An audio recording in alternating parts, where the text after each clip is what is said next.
Hello my beautiful people, Travis here, aka Brain Dave, and I've got a time-lapse video for you. Things might look a bit different because the ring light used to live over there. I've completely changed the way that the cabin looks now. New desk, new everything, including a new drawing station. So I've got my pen drawer down below, next to me here. I've got my drafting table in front of me. I've got my phone to bang out some tunes while I work. Might even go get a coffee later. But I have a Patreon postcard to do. So the Patreon postcards will be mailed out mid-March. And then next month will be the next postcard. I'm going to take a famous painting, the Dez-a Lisa, and I'm going to do something to it, make it completely me, and that'll be the postcard design for next month.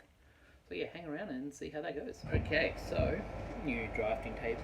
I got my pencil, my eraser, my lovely reference. Now I'm not going to completely redraw Mona Lisa, I'm just going to do some key elements. But what I did do is I printed out that same thing on a Posca safe piece of paper. It's a bit thicker so it won't crinkle cut like a potato chip. But I printed this at 40% opacity, that way I can draw over it, and then when I scan it back into the computer, I crop it out, and then I have a high resolution of Mona Lisa that I can put it over the top of. So, let's get started.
I'm done as far as I can go on paper.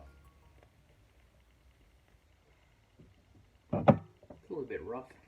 Had some issues with the white, but I'm going to take that now to scan it into the computer and Photoshop it. Then I've got a high resolution photo of the Mona Lisa, and I'm going to Photoshop that over the top. If I'm happy, cool. Some of these areas will be cropped out, so the arm will go over the face of the chicken there, the arm of the chair. It's kind of hard to see, it's quite dark in the photo, but there's an arm there from the chair. That'll cover the legs, so it looks like it's underneath. So yeah, we've got a Dez-a Lisa. We've got a dead inside chicken, we've got a fall down bear, we've got a Gildren hiding up there in his hat. I'm pretty happy with that. I now just have to, move over to the computer, which I won't film because it's not as exciting as pen work. But yeah, keep an eye on that. It'll go public 2 to 3 months after the Patreons have received theirs. Obviously, Patreons get first dib. So if you want to go check that out, head over to Patreon. Braindeef, BrainDeef. I have 3 subscription plans. The top 2 are the ones will get your postcards and various other bits and pieces and whatnots. So I'm gonna go over there, Photoshop out some bits like a head and stuff like that with a background, and pop that in place and see how I go. Thank you for watching. Head over to Patreon, have a look, or head over to my social medias, Instagram, Facebook, TikTok, Twitter, at BrainDeaf. Hey, future Travis here. Past Travis doesn't know what he's talking about. We're in March already. I'm talking about next month, which is April. So this postcard that I've been working on, that's going to be next month, middle of April, they're going to be sent out. Can't be March, those ones are already gone.